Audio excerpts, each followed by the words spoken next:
Bismillahirrahmanirrahim. Assalamualaikum warahmatullahi wabarakatuh. Baiklah teman-teman sekalian, materi bahasa Arab kita kali ini berjudul Al-Mubtada'u wal Khabaru atau Mubtada' dan Khobar. Mubtada' dan Khobar ini bisa disebut juga nama lain dari Al-Jumlah Al-Ismiyah. Seperti yang kita ketahui bahwasanya jumlah itu ada dua jenis, yaitu jumlah ismiyah dan fi'liyah. Nah, yang ismiyah ini dimana sebuah jumlah itu diawali dengan ismun atau dengan kata benda. Nah, oleh karena itu penyebutan al-mubtada' dan khobar ini merujuk kepada al-jumlah al-ismiyah tersebut. Oke, adapun secara istilah mubtada' dan khobar itu artinya apa? Nah, mubtada' itu memiliki akar kata dari ibtada'a yabtadi'u, artinya memulai. Oleh karena itu mubtada ini selalu berada di awal sebuah kalimat. Karena disebut dengan yang memulai, maka dia selalu yang pertama dalam sebuah kalimat.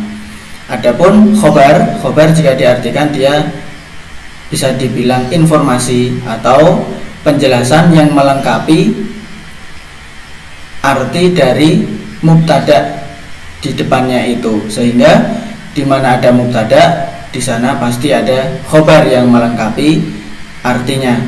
Oke, langsung saja kita beralih ke slide.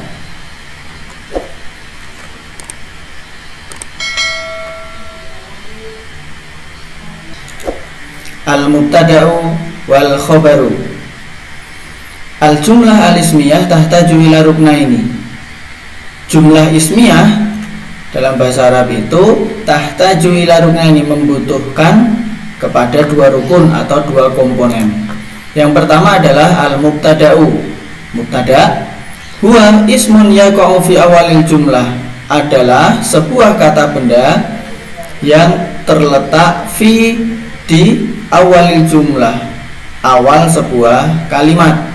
Sumia al-mubtada' disebut dengan mubtada' li'annana, karena kita nabtadi'u memulai, karena kita memulai bihi al-jumlata, sebuah jumlah dengannya. Jadi ini letaknya selalu di depan. Kemudian yang kedua adalah al-khobaru. Al-khobaru ismun yukmilu ma'nal jumlah, sebuah ismun atau kata benda yang melengkapi makna sebuah kalimat, suatu jumlah, ma'al mubtada', bersamaan dengan mubtada yang ada di depannya itu. Oleh karena itu al-mubtada'u marfu'un bid-dhammah. Mubtada itu selalu dalam keadaan marfu' bid-dhammah, dengan tanda baca dhammah. Marfu' ini artinya dia berharokat u, harokat akhirnya adalah u. Nah, itu disebut dengan marfu'. Kalau a itu mansub, kalau i itu majrur, kalau sukun itu majzum. Itu akan kita pelajari di lain kesempatan ya. Nah, di sini al-mubtada'u marfu'un bid-dhammah, suatu mubtada itu selalu marfu' dalam kondisi dhammah, bid-dhammah, dengan tanda baca dhammah. Wal khabaru marfu'un bid-dhammah aidan, demikian juga dengan khobar marfu'un bid-dhammah, dia selalu marfu' dengan tanda baca dhammah juga. Oke, berikutnya kita akan beralih ke beberapa contoh. Nah, di sini bagian yang pertama adalah contoh dari ismun mudzakkar. Jadi kata benda mudzakkar ini yang kita ambil sebagai contoh dari mubtada dan khobar. Yang pertama, Muhammadun mahirun. Ini ismul insan, nama Muhammad. Mahirun ini pintar atau pandai. Nah, Muhammad ini sebagai mubtada, mahirun sebagai khobarnya. Ini ismul insan, kalau ini ismul wasfi. Ini sebagaimana pembagian 6 jenis itu yang di awal dulu, materi awal. Kemudian yang kedua adalah asamaku shaghirun, ikan itu kecil. Nah, di sini mubtada dan ini khobar, sama-sama marfu. Nah, dan salah satu ciri mubtada itu adalah menggunakan alif lam, kecuali beberapa hal. Salah satunya adalah nama orang, nama kota, Yogyakarta, Jakarta, itu tidak bisa ditambah dengan alif lam.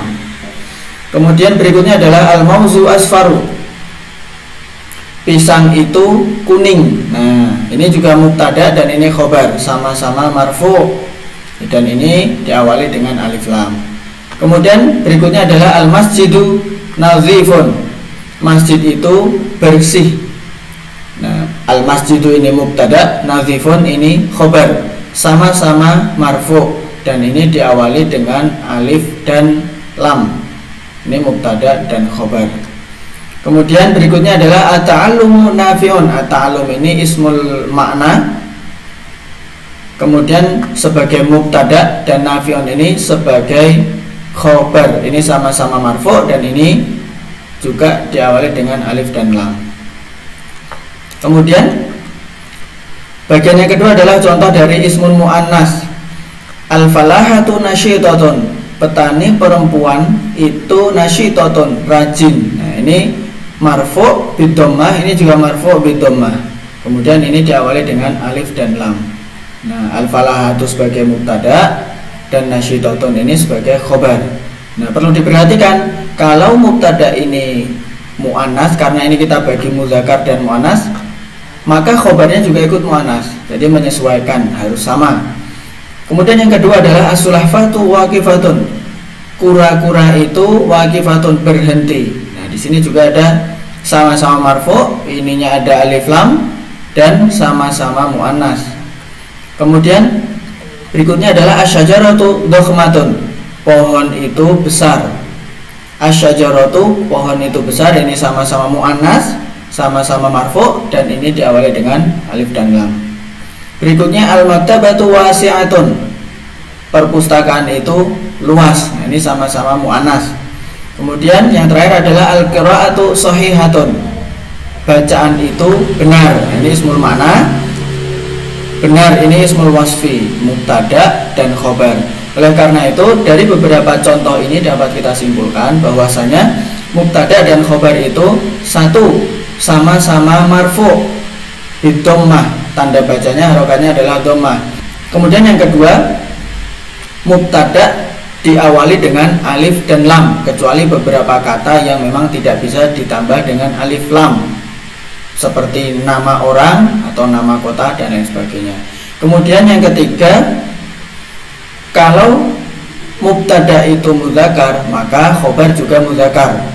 Demikian juga kalau mubtada itu muannas, khobar juga muannas. Demikian uraian singkat yang bisa saya jelaskan.